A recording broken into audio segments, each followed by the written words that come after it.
సప్త మహారుషులలో ఆద్యుడు, రఘువంశపు కులగురువు మరియు బ్రహ్మదేవుని మానసపుత్రుడైన వశిష్ఠ మహర్షి గురించి తెలిస్తే మనకు నిజంగా ఆశ్చర్యం కలుగుతుంది. వశిష్ఠుడు అంటే అత్యంత శ్రేష్టమైన వాడు అని అర్థం.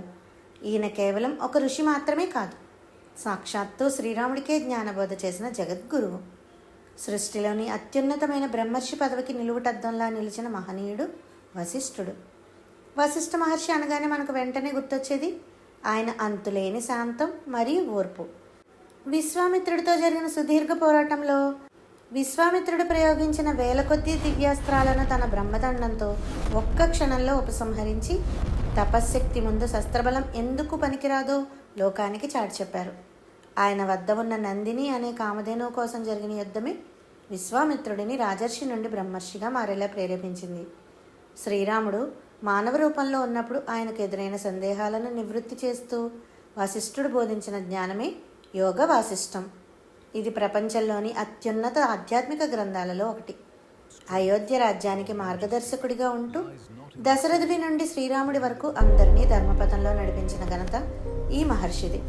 వశిష్ఠుడు మరియు ఆయన ధర్మపత్ని అరుంధతి అన్యోన్యతకు పవిత్రతకు చిహ్నాలు. అందుకే నేటికి వివాహాలలో నూతన వధూవరులకు అరుంధతి నక్షత్రాన్ని చూపిస్తూ వారి దీవెనలను తీసుకోవాలి అని చెబుతారు. ఖగోళ శాస్త్రం ప్రకారం సప్తర్షి మండలంలో మిగిలిన నక్షత్రాలన్నీ కదులుతున్నట్లు అనిపించిన వశిష్ఠ అరుంధతి నక్షత్రాలు మాత్రం ఒకదాని చుట్టూ ఒకటి తిరుగుతూ సనాతన ధర్మంలోని దాంపత్య విలువలను చాటుతుంటాయి.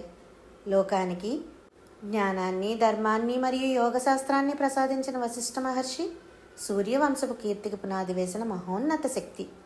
ఇంతటి ఘన చరిత్ర కలిగిన వశిష్ఠుడిని స్మరించుకోవడం మనందరికీ ఒక దివ్యమైన అనుభూతి. ఇప్పటి వరకు మనం తెలుసుకునే ఈ సప్తర్షుల చరిత్ర కేవలం కథలు మాత్రమే కాదు, మన భారతీయ సంస్కృతికి మరియు విజ్ఞానానికి పునాదులు.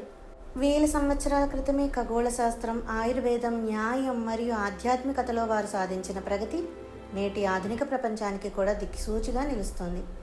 ఆకాశంలో నక్షత్రాలుగా మెరుస్తూ మనల్ని నిరంతరం గమనిస్తున్న ఈ మహర్షులు క్రమశిక్షణతో కూడిన జీవనం మరియు లోక కళ్యాణం కోసం ఎలా జీవించాలో మనకు నేర్పారు. సప్తర్షుల ఈ అద్భుతమైన జ్ఞాన వారసత్వాన్ని తర్వాతి తరాలకు అందించడం మన బాధ్యత.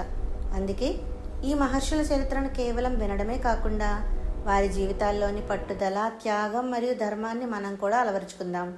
ఓం నమః పరమ ఋషిభ్యో నమః. సర్వే జనా సుఖినో భవంతు.